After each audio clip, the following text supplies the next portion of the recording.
Et je pense qu'on n'est pas juste des machines à performer, on est aussi des êtres humains dotés de capacités pour s'en sortir dans la vie et c'est important de le souligner, je pense.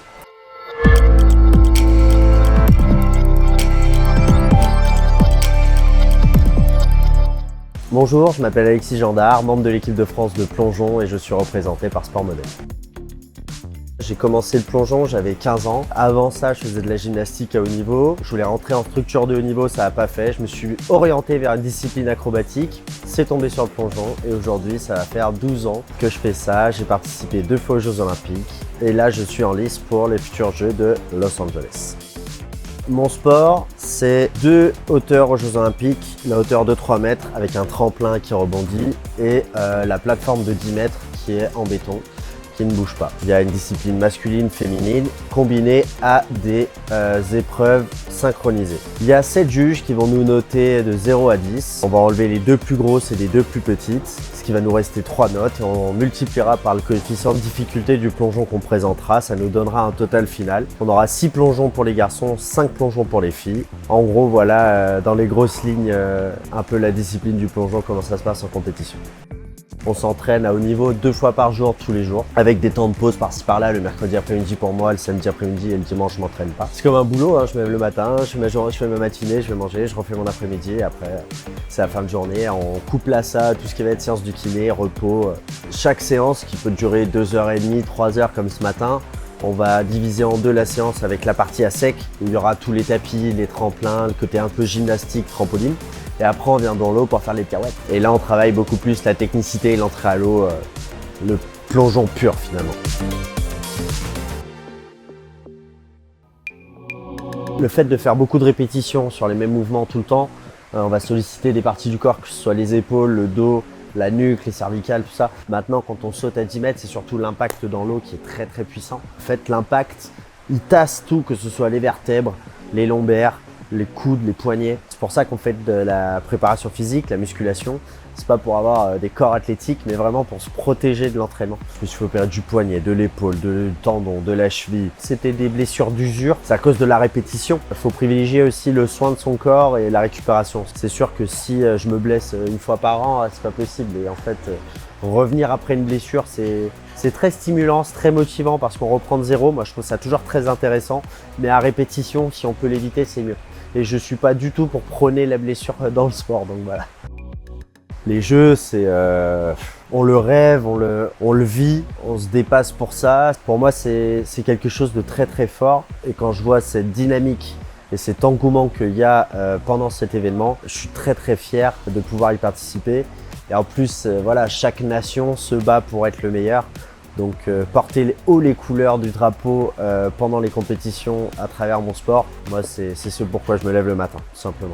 Ma première qualif aux Jeux Olympiques, en fait, il faut savoir que là, on est en avril 2021. Il n'y a pas eu de compétition depuis mars 2020. Et il y a une compète pour se qualifier au JO. Pour me qualifier, il faut que je fasse dans les 18 premiers. Donc moi, je vise le top 15. J'estime que c'est mon niveau et que je suis en capacité d'aller chercher ce top 15 et si c'est mieux, tant mieux. Je finis 3e de la compétition en Coupe du Monde avec mon ticket pour les JO et en fait ça a été vraiment le début de je peux aller chercher de la médaille. Et je pense qu'il y a un déclic dans les carrières et quand on touche à la première vraie médaille internationale qui compte et qui a du poids, ça débloque pour la suite et derrière j'ai eu 2 médailles mondiales, 4 médailles européennes et je pense sincèrement que chaque athlète de haut niveau, plus il arrive à se dire tôt je suis une machine à médailles, plus il va aller les faire.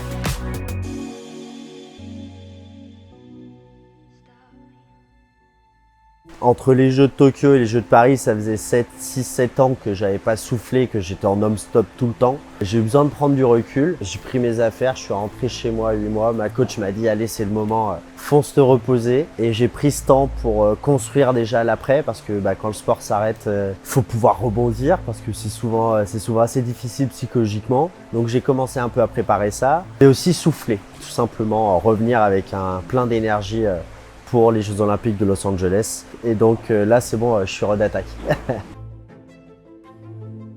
Aujourd'hui, je suis policier réserviste à côté en tant qu'athlète de haut niveau, membre de l'équipe police nationale. J'ai le choix de faire plein de choses et je me limite à rien. Et là, pendant ma pause, je suis allé travailler avec mon père qui est artisan. Je suis allé faire du sport autrement, du vélo, de la boxe, de l'escalade. Voilà. Et ma carrière de sportif va m'aider pour la suite, je pense. Tout ce que j'ai fait tout au long de ma carrière, voyager, parler plusieurs langues, m'entraîner tous les jours, me lever pour des objectifs, les remplir. Tout ça aujourd'hui, c'est des outils en fait qui dans le monde professionnel, et c'est important de le reconnaître et de le savoir, sont intéressants. Et je pense qu'on n'est pas juste des machines à performer, on est aussi des êtres humains dotés de capacités pour s'en sortir dans la vie et c'est important de le souligner, je pense. Aujourd'hui, je démarche beaucoup de gens, que ce soit sur des conférences, sur des partenariats. C'est vrai que le plongeon a peu de visibilité. Maintenant, je pense que c'est à l'athlète de faire sa tambouille parce qu'aujourd'hui, on a les outils pour, que ce soit les réseaux sociaux, les carnets d'adresses, nos fédérations, tout ça. Et il ne faut pas se reposer uniquement sur « allez, on va venir me chercher ». Aujourd'hui, je suis prêt à me vendre, ça s'apprend. Je pense qu'un athlète de haut niveau, il s'entraîne. Un athlète de très haut niveau, il s'entraîne et il arrive à être complet, que ce soit par son image et par ce qu'il génère. Ce qu'on peut me souhaiter pour la suite, moi je me souhaite toujours la même chose, c'est de réussir ce que j'entreprends et de garder le sourire.